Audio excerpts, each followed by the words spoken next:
2 கொரிந்தியர் அதிகாரம் 13.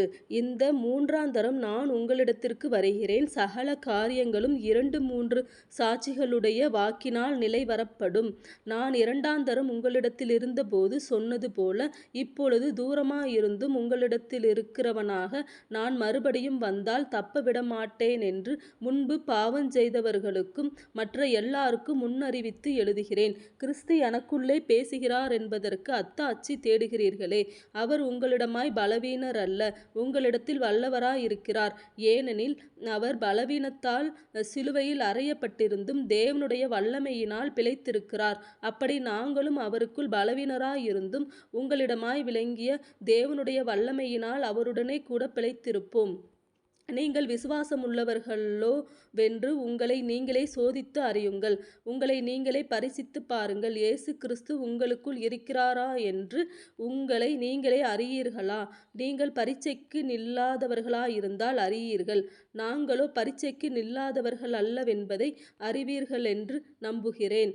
மேலும் நீங்கள் ஒரு பொல்லாங்கும் செய்யாதிருக்கும்படி தேவனை நோக்கி விண்ணப்பம் பண்ணுகிறேன்.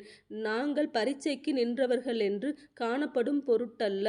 நாங்கள் பரீட்சைக்கு நில்லாதவர்கள் போலிருந்தாலும் நீங்கள் நலமானதை செய்யும் பொருட்டே விண்ணப்பம் பண்ணுகிறேன். சத்தியத்திற்கு விரோதமாக நாங்கள் ஒன்றும் செய்யக்கூடாமல் சத்தியத்திற்கு அனுகூலமாகவே செய்யக்கூடும். நாங்கள் பலவீனரும் நீங்கள் பலமுள்ளவர்களுமாயிருக்கையில் சந்தோஷப்படுகிறோம். நீங்கள் நற்சீர் பொருந்தும்படிக்கு விண்ணப்பம் பண்ணுகிறோம்.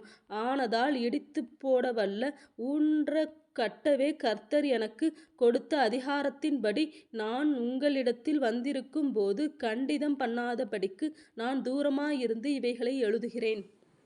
கடைசியாக சகோதரரே, சந்தோஷமாயிருங்கள், நற்சீர் பொருந்துங்கள், ஆறுதல் அடையுங்கள், ஏக சிந்தையாயிருங்கள், சமாதானமாயிருங்கள். அப்பொழுது அன்புக்கும் சமாதானத்துக்கும் காரணராகிய தேவன் உங்களோடே கூட இருப்பார். ஒருவரையொருவர் பரிசுத்த முத்தத்தோடு வாழ்த்துங்கள். பரிசுத்தவான்கள் எல்லாரும் உங்களுக்கு வாழ்த்துதல் சொல்லுகிறார்கள். கர்த்தராகிய இயேசு கிறிஸ்துவினுடைய கிருபையும் தேவனுடைய அன்பும் பரிசுத்த ஆவியினுடைய ஐக்கியமும் உங்கள் அனைவரோடும் கூட இருப்பதாக. ஆமென்.